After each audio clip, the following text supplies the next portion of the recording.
I'm just anxious to see what's next. I am Yeah. in film, yeah. If Yeah. only there was someone you could go to that would help you know what's next. Maybe like reading your palm, Oh, look tarot at you. cards. You That's never okay. know. You'll just wait for I'll it. just wait and see.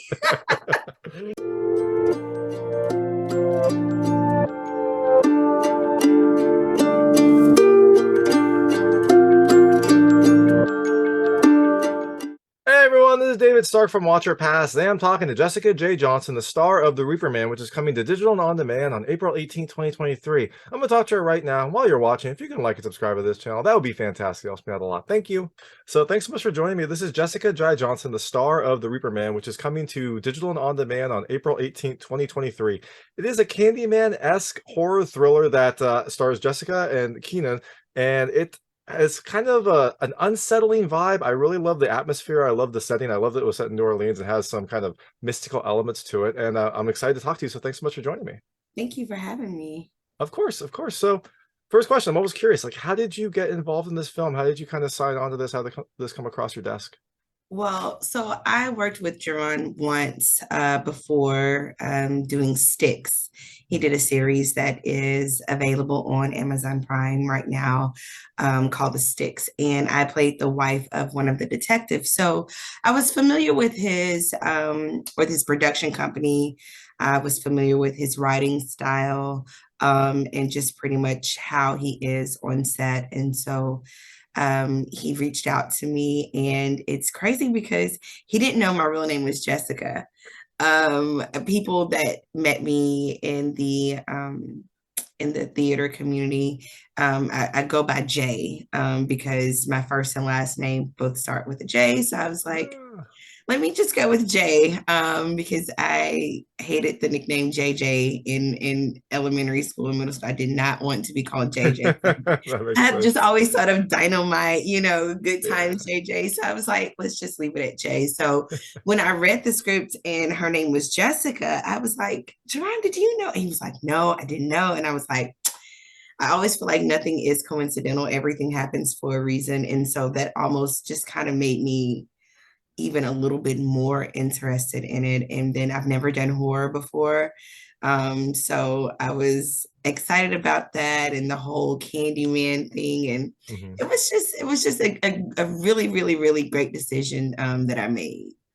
So I'm getting from what I get from this is that Duran needs to be quicker on the uptake because he'd be like, "Oh no, yeah, of course I wrote this for you. Like, of course I knew." Yes, Like, I had you in my. Now he did say, that he thought that, when he wrote her, he thought of me, but mhm. he definitely didn't know that my name was Jessica. And so he was just as mind blown as I was when we put the two and two together. Or Yeah. did he? Maybe this is the plot of the next horror movie, is that he actually did know. And I was also gonna ask, yeah, like, did your parents like love alliteration? Because Jessica J. Johnson, I was like, huh, that's a nice like it You flows nicely. It's.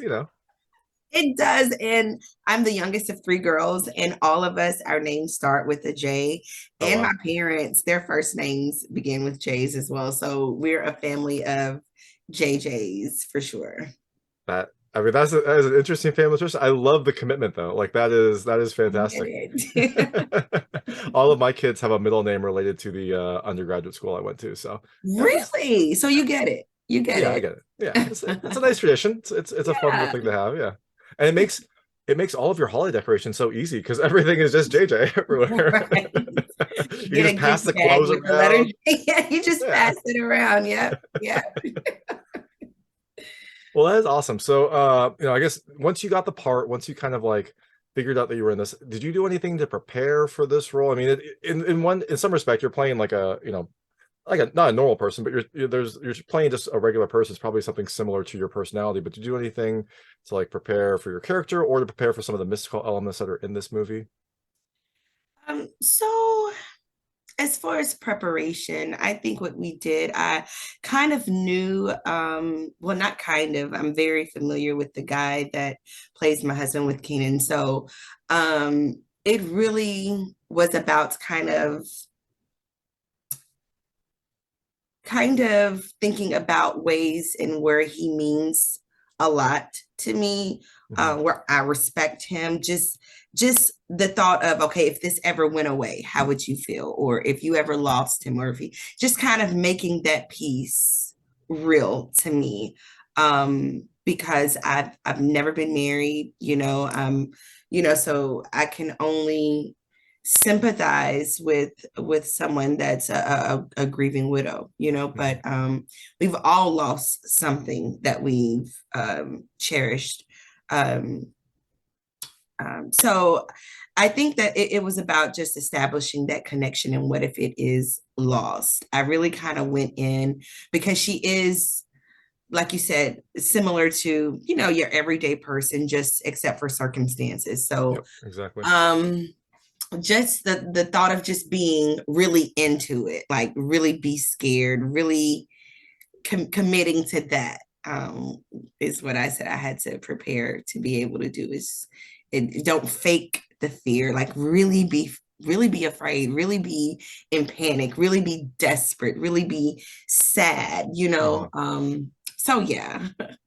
I imagine when you first saw Kenan in like the getup, that probably helped you feel scary because that was like he like completely transformed when he kind of went into his, I don't know, haunting version. I don't know what you Yeah, would call it. yeah, he did. And it would be crazy because when we would get on set, you would see him and he's, regular Kenan, because Kenan's just full of energy, just full of life, right? And Mhm. so when he gets out of makeup, the life is gone out of him. He's dark, he's eerie, and you didn't know that they finished his makeup. You could just be there talking and you feel just something peering at you, and he's just, and he doesn't speak. He's not like he is his character.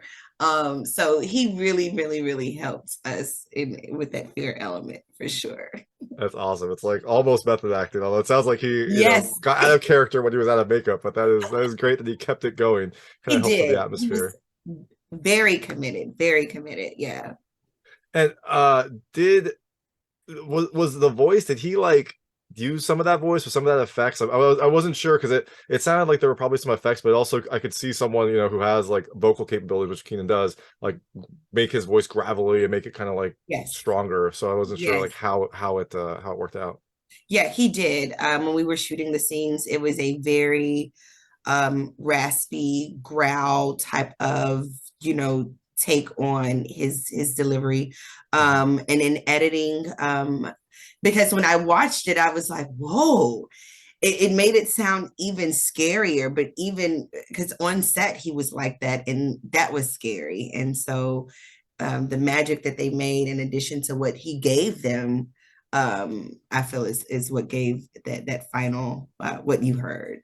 Yeah, for sure. And so you mentioned that you worked with Jerron, you knew Keenan, so it sounds like there was, I don't know, at least familiarity with the cast. Because I'm always curious with indie films. I know you don't get that much time to actually film or get set up. Right. So how much time did you have to kind of get chemistry with the cast, or was it really just kind of like get in, get moving because we've only got so much money and so many days to film this, and we gotta get it done. Right. So, uh, Right. how So was that? with Kenan, like you said, we had already established that connection. Ebony, who plays my sister, that was the first time I had met her. Mhm. And so we did get a chance to kind of, engage in small talk, we weren't filming, to kind of, become more familiar with each other. And so, of course, after we finished filming, we became friends on social media and things like that. But that was the first time I had worked with her. The I guess it's probably easier to say who I had worked with, because um so um the young woman that played Sheba, Tarsha, rest in peace, Tarsha. I had never worked with Tarsha, but I knew Tarsha and I was a fan of her work. Mhm. So getting a chance to work with her for the first time was something I'll never forget. But yeah, Tarsha and Keenan were the only two that I was familiar with out of the cast. Oh wow. Okay, Yeah. so yeah, got to see some new faces, got to kind of, Yeah. like you said, make some new friends. It'll help Hmm. in your acting career to kind of have those connections. 'Cause it seems like it's already helped. You've already used your connections to kind of get this role, so now hopefully it'll it'll flourish, right? Yeah, hopefully so. Fingers crossed. And so, and this film is set in New Orleans. Where did you actually film? Was it actually filmed in? I think it was in New Orleans, right? Is it? Well, What? we filmed it in Memphis Okay. and in Brownsville and Jackson and those like surrounding areas. So it's just, the whole conjuring of the spirit thing that gives it that, voodoo-esque Yeah, New exactly. Orleans type vibe. But we filmed it in Tennessee.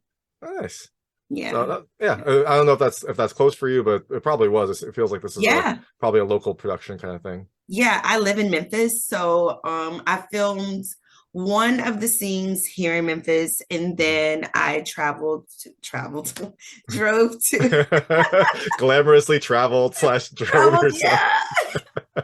yeah, traveled to Brownsville, which is it's about an hour away, and Mhm. we had overnight accommodations. Jerron really took care of the cast, and was just really great about that. So that was also a first for me. I had never um, experienced that in that sense, Mhm. like shooting and it going into like the wee hours of the morning and then getting up, and we stayed in the Airbnb that they rented for us to shoot in. So that was kind of fun. It really Nice. was. It made it almost like home, if it makes sense. Like it made it even more real, when the house invasion is happening and all that. Like Mhm. my stuff was there, I had gotten comfortable there, I had slept there, so it was in a sense my home for the next couple of days. So that also kind of made um the fear in that, Yeah. being in an Airbnb and unknown. Like, what if somebody really did come? Like, all of it just really just it helped. It did. Yeah, no, that's great. Like, I love that it kind of like helped to contribute to your overall sense of place and help to kind of contribute to how you reacted to the scenes, just because you were Yeah, living it, right? That's a yeah, perfect way to do right. it. I don't even know if Jerron realizes that, but it was genius, Yeah, 'cause no, it's it's a great way to do it. Uh, I love that you talked about how you were like filming into the wee hours of the morning, because I feel like that is both an indie film thing and a horror thing, so it works perfectly. It kind of oh like yeah, hits both buckets. yeah, yeah. And you mentioned that you hadn't done like a horror movie before. This is your first horror movie. Were you like, do you watch horror movies? Did you like did you watch a couple before this? Like, how did you get your mindset for horror before starting this film, or is this kind of going to be your gateway into more horror? Oh, interesting. So, I have watched horror movies growing up. I love a good suspenseful movie. Mhm. I even like a little gore. Very a very fine line of gore for me, which is something I kind of liked about this, is that it wasn't like that, you know, where you have to turn your head away from the screen. Like I don't watch those because Mhm. I'm an actor, so I can kind of like I take that in and I'm like, oh, and I'm watching, what I'm doing and very paranoid. So I try not to get too deep in it, but I do like horror movies. And who knows, it might lead to something. I know recently I went and saw Scream 6, Oh, that's a good and one. I oh love my Scream 6. gosh. Oh my gosh. Like the suspense in that. And I haven't seen a Scream movie since maybe like Scream 2.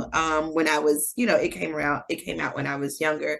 So I had missed all of the 3, 4, 5. So I took my niece and nephew to see it, and they chose Scream 6. And I was like, oh goodness. Because normally when you get to like the sixth installment of something, it can, kind of, Yeah, you no, just I get. Yeah, you get they kind of run out of ideas, and yes, or it either feels too long in the tooth or feels like too disjointed. Yeah. yes. So I was very skeptical, but I screamed, I jumped, I stopped breathing at one point. It was everything I needed to be, and it made me want to go back and watch the ones that I had missed out on.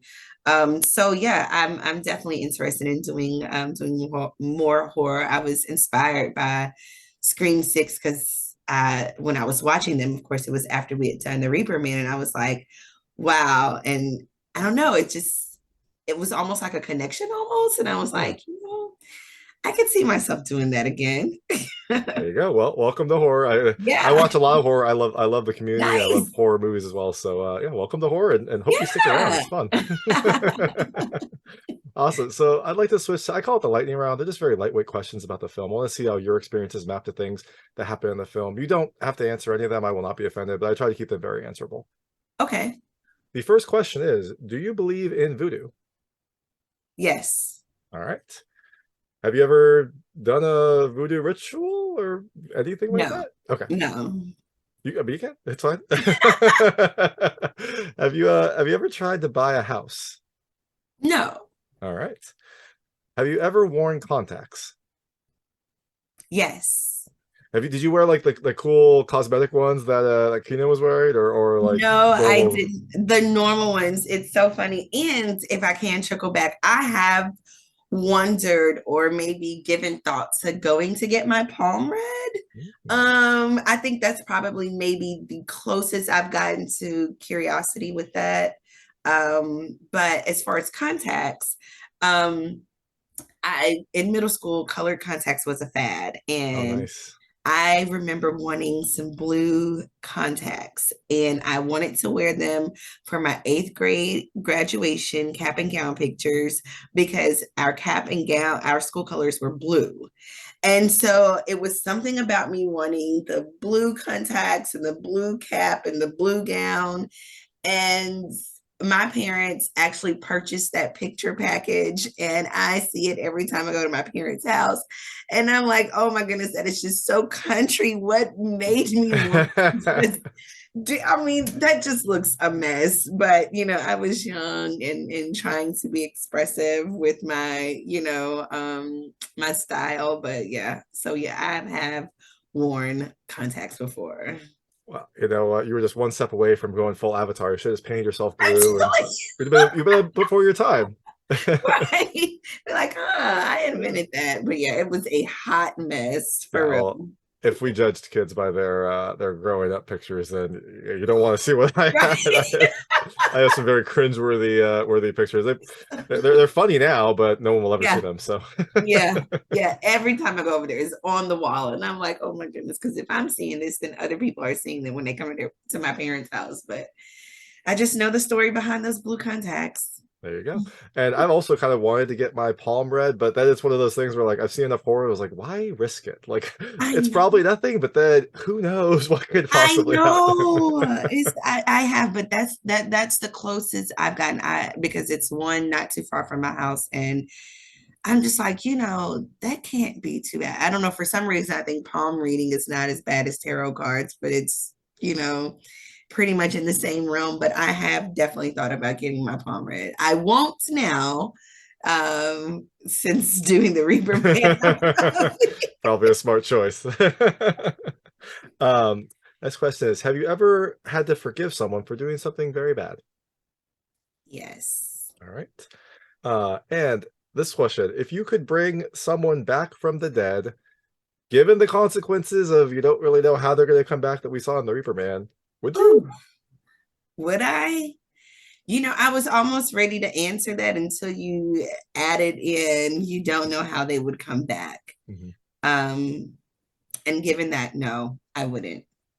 Yeah, Oh, I risk it. I liked that aspect of the Reaper Man too, where it's like you can come back, but you don't really know what kind of version you're gonna get. And I know. And in the moment of desperation, you're like, okay, just having them here would be enough. But mhm.